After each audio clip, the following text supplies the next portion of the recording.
Welcome back all dear students. तो आपका स्वागत है हमारी अनंता कोचिंग क्लासेस के अंदर। बच्चों, अपना केमिस्ट्री चल रही है मज़ेदार। बायो के भी टॉपिक इजी वे में चल रहे हैं, है ना। बहुत ही इजी लैंग्वेज में पढ़ाया जा रहा है। आपको कोई डाउट होता है ना तो आप कमेंट के अंदर मैसेज कर दिया करो। तो जो केमिस्ट्री का अपना जो टॉपिक है कि यार ये काफ़ी बच्चों को ये दिक्कत हो रही है कि जो धातु का निष्कर्षण होता है ना, वो टॉपिक पढ़ने में या थोड़ा उनको समझना पड़ रहा है क्योंकि वो समझ में नहीं आया है उनको। तो अपन उसके बारे में बात करते हैं कि धातुओं का निष्कर्षण। अपना जो टॉपिक है बच्चों, धातुओं का निष्कर्षण देखो क्या है।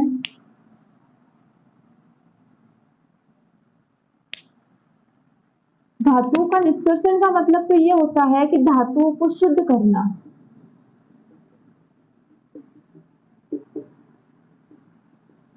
धातुओं को शुद्ध करना मतलब जो धातुओं के साथ जो अशुद्धियां जुड़ी हुई है ना, धातुएं जो जब भूमि से निकालते हैं, भू प्रकृति से जब उन धातुओं को निकाला जाता है जमीन से, तो शुद्ध तो निकलती है नहीं, उनके साथ बहुत सी अशुद्धियां जुड़ी होती है।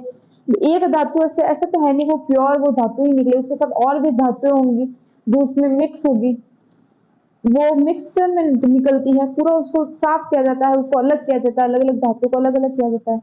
तो बस उसी के बारे में अपन बात करने वाले हैं कि उन धातुओं को कैसे कैसे अलग कर सकते हैं, अपन निष्कर्षण कैसे कर सकते हैं, है ना, उसके बारे में बात करेंगे बच्चों। तो मेरे चैनल को लाइक कर देना, सब्सक्राइब कर देना, शेयर कर देना। तो हम स्टार्ट कर रहे हैं अपनी क्लास। बस इस इंटरेस्ट के साथ आप पढ़ते रहना, पूरा टॉपिक क्लियर हो जाएगा और इजी वे में समझाऊंगी बात को। तो निष्कर्षण के बारे में जो भी प्रोसेस है वो एक बार समझा दूं मैं क्लास के अंदर, तो उनको समझ में नहीं आई है शायद तो वापस पढ़ा देते, कोई बात नहीं, ठीक है। तो देखो बच्चों, धातुओं की अगर मैं बात करूं, आपको पता है धातुएं सभी जमीन से खोद कर निकाली जाती है, पता है, भू प्रॉपर्टी से प्राप्त होती है। कहीं कहीं जगह पे जो होती है धातुएं बहुत ज्यादा मात्रा में प्राप्त होती है। अगर बहुत ज्यादा मात्रा में प्राप्त होती है उसको तो बोला जाता है बच्चों खनिज, है ना, उसको बोला जाता है बच्चों खनिज, क्योंकि बहुत ज्यादा मात्रा में प्राप्त हुई। अब खनिज उन धातुओं के साथ ऐसा तो है नहीं कि धातुएं जो प्राप्त होती है वो शुद्ध होगी, शुद्ध नहीं होती, उनके साथ बहुत सारी अशुद्धियां जुड़ी हुई होती है। मतलब बहुत सारे रेत के कण होते हैं, मिट्टी के कण होते हैं, दूसरी और भी साथ में कोई धातु है वो हो सकती है, वो भी होती है। जो बहुत सारी गंदगी भी होती है उन धातुओं के साथ, उनको प्रयोगशाला के अंदर लाया जाता है, फिर शुद्ध किया जाता है। डायरेक्ट तो शुद्ध मिलती नहीं है। तो उन जो साथ में जो गंदगी निकलती है, जो मिट्टी के कण, रेत के कण जो भी निकलते हैं, उसको बच्चों बोला जाता है गैंग। ये 1 नंबर का क्वेश्चन आपको एग्जाम्स के अंदर पूछे हैं कि गैंग किसे कहते हैं, है ना। मिट्टी जो धातुओं के साथ गंदगी निकलती है, कचरा निकलता है, उसको गैंग बोला जाता है बच्चों।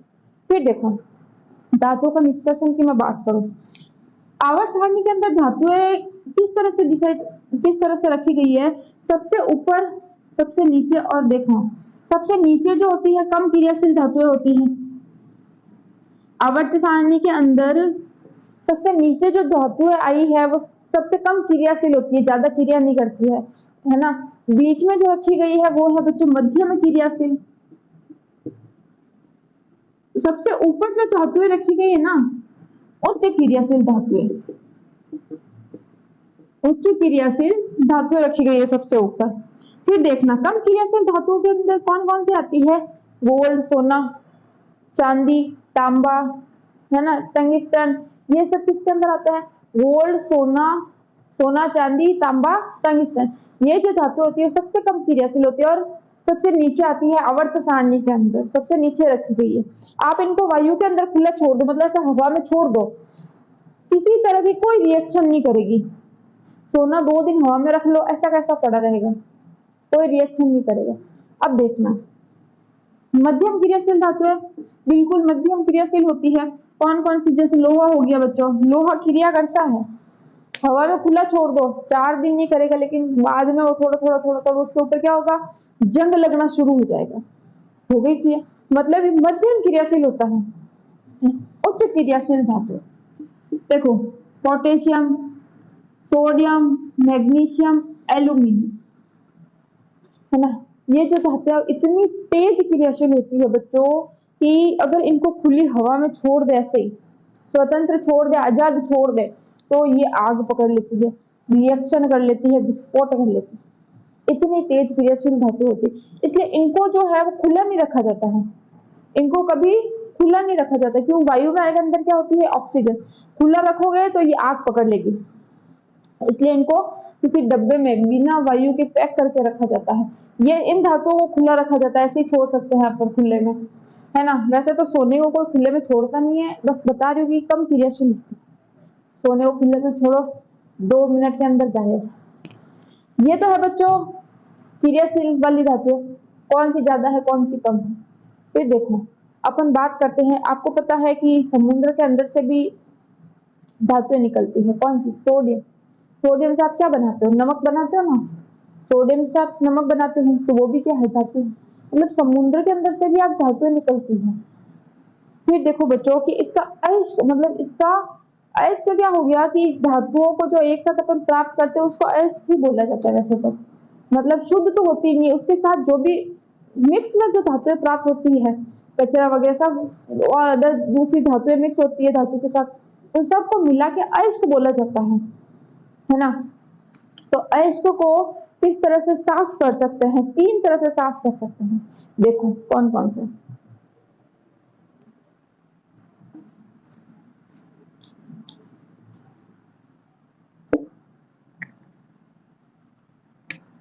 जो धातुएं होती है ना बच्चों, इनको 3 तरह से,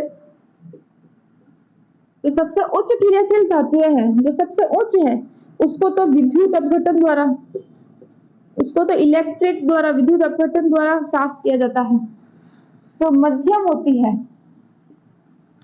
उसको 2 तरह से साफ किया जाता है बच्चों। एक तो होता है सल्फ कार्बोनेट, कार्बोनेट अयस्क, दूसरा होता है सल्फाइड अयस्क। ये 2 अयस्क होते हैं। तीसरा देखो बच्चों कि निम्न जो क्रियाशील धातुएं होती है उनको भी सल्फाइड अयस्क द्वारा, है ना।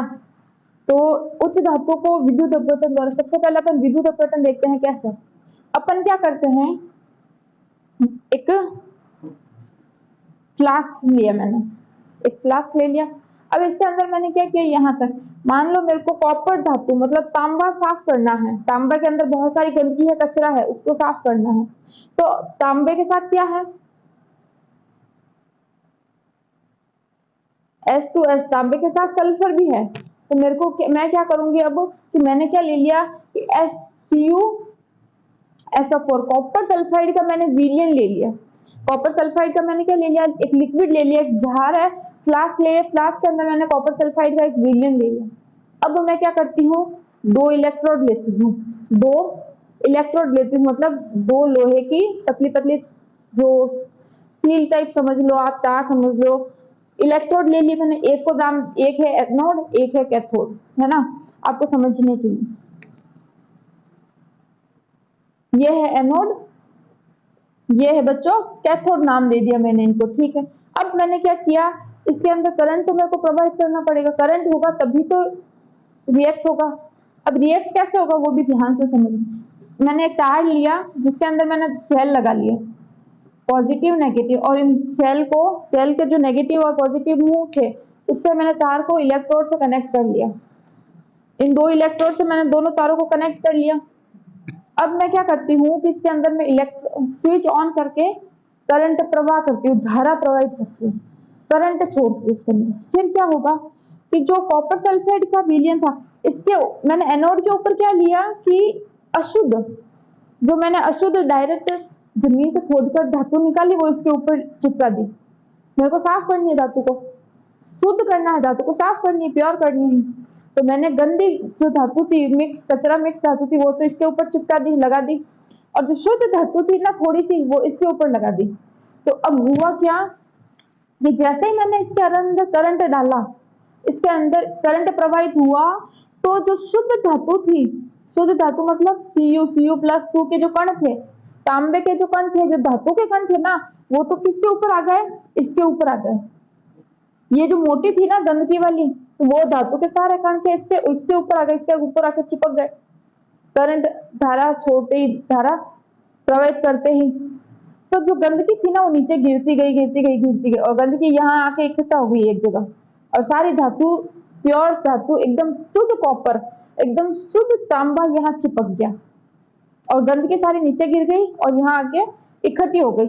इस गंदगी को मैंने क्या नाम दिया बच्चों? एनोड पंख। इस गंदगी को क्या कहा गया बच्चों? एनोड पंख कहा गया, क्योंकि एक जगह आगे इकट्ठा हो गई तो उसको एनोड पंख कहा गया। ठीक है, और शुद्ध धातु मेरे को, इसको मैं निकाल के बाहर शुद्ध धातु ले लूंगी, मेरे को प्राप्त हो गई शुद्ध धातु।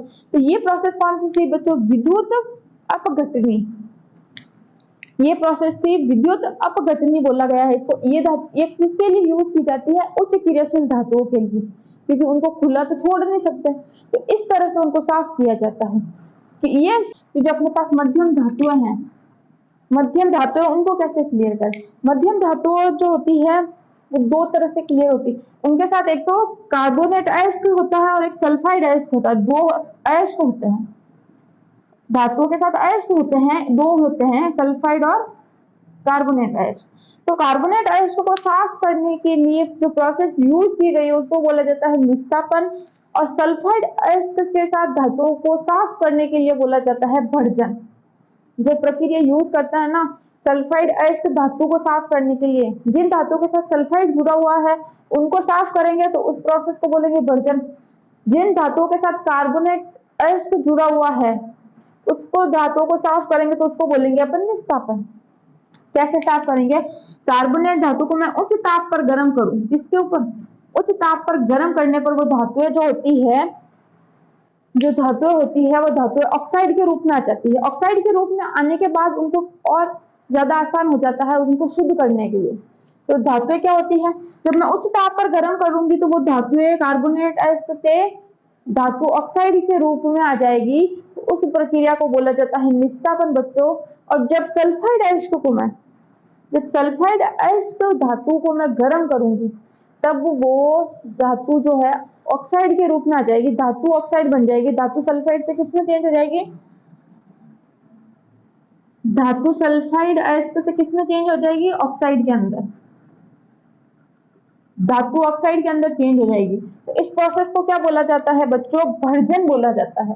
ये क्लियर है यहाँ तक? निस्तापन भर्जन के बारे में देखो क्वेश्चन आता है एग्जाम्स के अंदर, क्लियर कर लेना अगर नहीं समझ में आ रहा तो। जब मैं कार्बोनेट अयस्क को, जब धातु कार्बोनेट अयस्क के रूप में है और उसको मैं उच्च ताप पर गर्म करूं, तेज गर्म करूं, फुल आंच पर, फुल थोड़ा लंबे समय तक, तो वो क्या होगी? धातु ऑक्साइड के रूप में आ जाएगी। तो उस प्रक्रिया को मैं कहूंगी निस्तापन। जब सल्फाइड अयस्क को मैं उच्च ताप पर गर्म करूंगी तो वो धातु ऑक्साइड के रूप में आ जाएगी और उस प्रक्रिया को मैं बोलूंगी भर्जन। क्लियर है यहाँ तक? मध्यम क्रिया से जो धातु होती है ना उनको इस प्रोसेस में यूज किया जाता है। अब मैंने धातु ऑक्साइड प्राप्त कर ली, अब मैं इसका क्या करूंगी? धातु का अपचयन करूंगी, और धातु के अपचयन के बाद मैं इन धातुओं का शोधन कर लूंगी कि बच्ची कुछ अशुद्धियां, मैं जो बड़ी बड़ी अशुद्धियां वो मैं हाथ से अलग कर लूं, या जो दूसरी धातुएं हैं उनको साइड कर लूं, शोधन हो जाएगा। तो धातुओं का शोधन किया जाता है, लास्ट के अंदर फिर शुद्ध धातु अपने को प्राप्त हो जाती है। कौन सी? मध्यम क्रियाशील धातुएं। निम्न क्रियाशील धातुएं कौन सी हुई? निम्न क्रियाशील धातुओं का सल्फाइड अयस्क के द्वारा, सल्फाइड अयस्क के द्वारा साफ किया जाता है। सल्फाइड अयस्क का वही प्रोसेस भर्जन, उच्च ताप पर गर्म करूंगी, भर्जन प्रक्रिया कहलाएगी, वो धातु के रूप में आ जाएगी, है ना। और जो बची कुची गंदगी होगी वो परिष्करण कर लूंगी, उसका परिष्करण कर लेंगे, छान लेंगे, या फिर और कोई सी प्रोसेस है जिससे धातु शुद्ध अवस्था में अपने को प्राप्त हो जाएगी, है ना। कौन सी? निम्न क्रियाशील धातु। क्लियर है यहाँ तक? कोई डाउट नहीं है? मध्यम, उच्च और निम्न, इन धातुओं के ऊपर एक न एक एग्जाम में पूछा जाता है, या तो उस विद्युत अपघटन का पूरा पूछेगा प्रयोग, या फिर इन दोनों का पूछेगा। 100% एक न एक क्वेश्चन इनके ऊपर आने वाला है।